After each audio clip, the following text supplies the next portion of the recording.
Olá! Neste vídeo vou falar um pouco sobre o limite no infinito. Limites no infinito descreve a tendência de uma função f de x conhecida quando x tende a menos infinito ou quando x tende a mais infinito. Dizemos que o limite de f de x é igual a L quando x tende a menos infinito e escrevemos dessa forma: limite de f de x quando x tende a menos infinito é igual a L quando os valores da função f de x são arbitrariamente próximos de L para todos os valores de x suficientemente pequenos. Vejamos esse gráfico aqui. Aqui temos em azul a linha que representa o gráfico dessa função, de uma função dada f de x.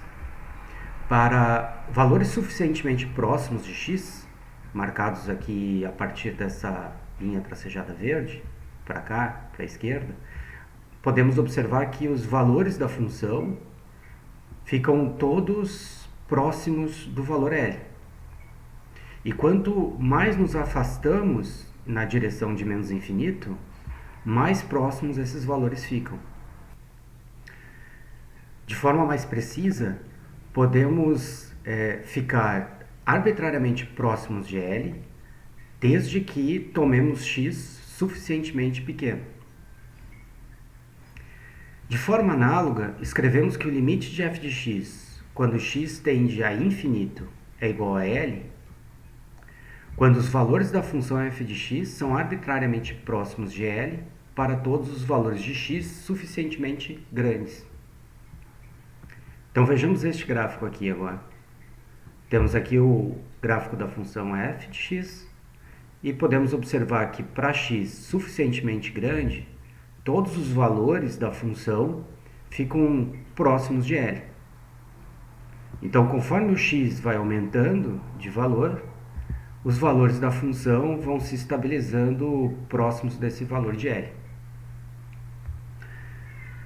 Bom, sendo mais preciso, nós temos que podemos ficar arbitrariamente próximos de L desde que tomemos x suficientemente grande. Vejamos esse exemplo aqui, 3.4.1.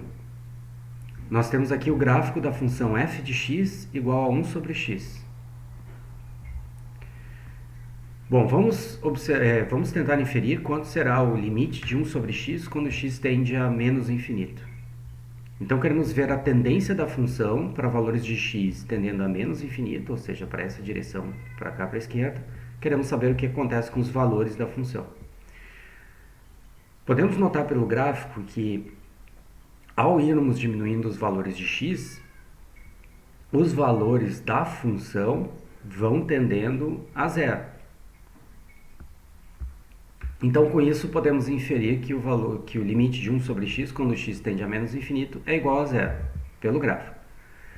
Podemos fazer também um raciocínio da seguinte forma. Nós temos 1 sobre x e estamos fazendo x tender a menos infinito. Ou seja, os valores de x estão tendendo a menos infinito, significa que esses valores estão cada vez menores. Por exemplo, podemos pensar assim, menos 10, menos 100, menos 1000, menos 1 milhão, menos 1 bilhão e assim por diante. Ou seja, conforme vamos diminuindo os valores de x, agora eles vão ficando menos 100, menos 1000, menos 1 milhão, cada vez mais próximo de zero vai ficar o valor de 1 sobre x. E daí também podemos ter essa inferência, então, de que o limite de 1 sobre x, quando x tende a menos infinito, é igual a zero. De forma análoga, nós podemos inferir o valor do limite de 1 sobre x quando x tende a infinito. Neste caso, queremos ver a tendência dos valores da função quando x vai tendendo aqui para valores cada vez maiores. Por exemplo, 100, 1 milhão, 1 bilhão, 1 trilhão e assim por diante. Bom, pelo gráfico que temos aqui, conforme os valores de x vão aumentando, nós podemos observar que os valores da função vão tendendo ao valor zero, ou seja, vão tendendo a se estabilizar aqui na altura zero. Isso nos e faz inferir então que o limite de 1 sobre x quando x tende a infinito é igual a zero. Ou podemos raciocinar também da seguinte forma: quando x tende a infinito, os valores de x vão cada vez se tornando valores maiores e maiores. Conforme nós temos valores maiores, a divisão de 1 sobre x vai ficando um valor próximo de zero. Então, tende a zero. Podemos calcular limites para mais infinito ou para menos infinito. Também podemos fazer isso usando o Python ou SymPy. Aqui à esquerda nós temos um notebook Python. Nesse notebook eu já estou aqui fazendo a importação da biblioteca SymPy e definindo x como variável simbólica. Em uma célula aqui abaixo, a gente vai calcular então, vamos tentar computar o limite de 1 sobre x quando x tende a menos infinito. Podemos fazer isso usando a função limit disponível no SymPy. Colocamos então a função que queremos calcular o limite, que seria 1 sobre x. Então, escrevemos que queremos que x tende a menos infinito. No SymPy, o símbolo de menos infinito é marcado com 2 Os minúsculos. E o menos aqui na frente indica então para menos infinito. Computando essa célula, nós obtemos o valor esperado de zero. O limite de 1 sobre x quando x tende a menos infinito é igual a zero. De forma semelhante, podemos calcular então o limite de 1 sobre x quando x tende a infinito. E aí obtemos um valor zero também, que é o valor esperado. Bom, temos regras para cálculo de limites no infinito que são semelhantes às regras para cálculo de limites no ponto. Supondo que existem limite de uma dada função f de x, quando x tende a mais infinito ou a menos infinito, e esse valor seria L, um número real, e que existe o limite de uma outra função g de x, quando x tende a mais infinito ou menos infinito, igual a m, m também é um número real. Tá? Se aqui é mais infinito, aqui também estamos assumindo que é mais infinito. Se aqui é menos infinito, estamos assumindo menos infinito aqui. Bom, então valem as seguintes regras. Nós temos a regra da multiplicação por escalar. O limite de k vezes f de x quando x tende a mais ou a menos infinito é igual a k vezes L. K aqui é um escalar qualquer. Ou seja, podemos passar a constante para fora do limite, como dizemos informalmente. Regra da soma e da diferença. O limite da soma de funções ou a subtração de funções é igual à soma dos limites ou à subtração dos limites, desde que os limites individuais existam.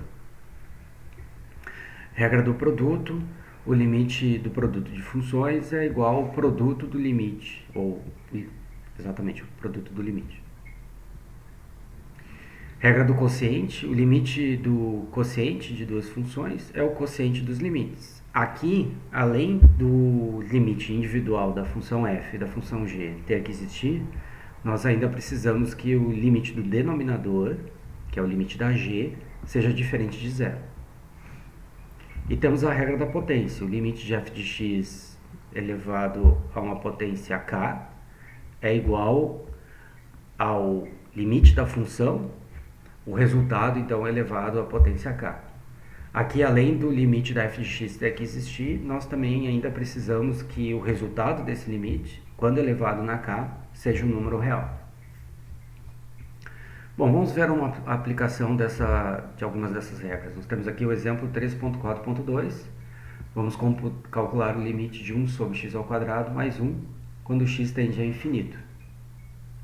Bom, podemos escrever então o seguinte: nós temos aqui a soma de duas funções. Podemos escrever então como limite de 1 sobre x ao quadrado quando x tende a infinito, mais o limite de 1 quando x tende a infinito, usando a regra da soma. Aqui nós temos 1 sobre x, é a mesma coisa que 1 sobre x ao quadrado, é a mesma coisa que 1 sobre x, pega o resultado e eleva ao quadrado. Então nós podemos usar a regra da potência e escrevemos então o limite de 1 sobre x quando x tende a infinito, o resultado elevado ao quadrado.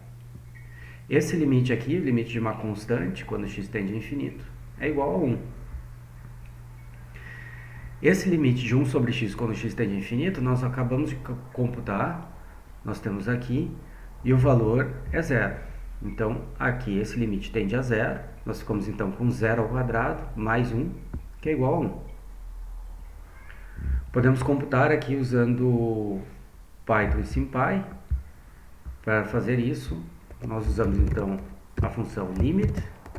Queremos computar o limite de 1 dividido por x ao quadrado mais 1 quando x tende a infinito. Executando a célula, nós obtemos o valor de 1, que era o valor esperado. Agora, vamos ver esse exemplo aqui, o 3.4.3. Queremos calcular o limite de quando x tende a infinito de x ao cubo menos 2x mais 1 dividido por 2 menos 3x ao cubo. Bom, aqui nesse caso não podemos usar as regras de limite que vimos anteriormente, porque quando x tende a infinito, no numerador, por exemplo, o limite não existe. Porque nós vamos ter x ao cubo vai tender a infinito também, porque os valores também vão crescer indeterminadamente. Então aqui, esse limite no numerador, ele não vai existir. E aí nós não podemos usar as regras que vimos anteriormente. Bom, mas quando temos funções racionais, que é o caso desse limite aqui, nós temos o seguinte resultado, que é colocado aqui na observação 3.4.2.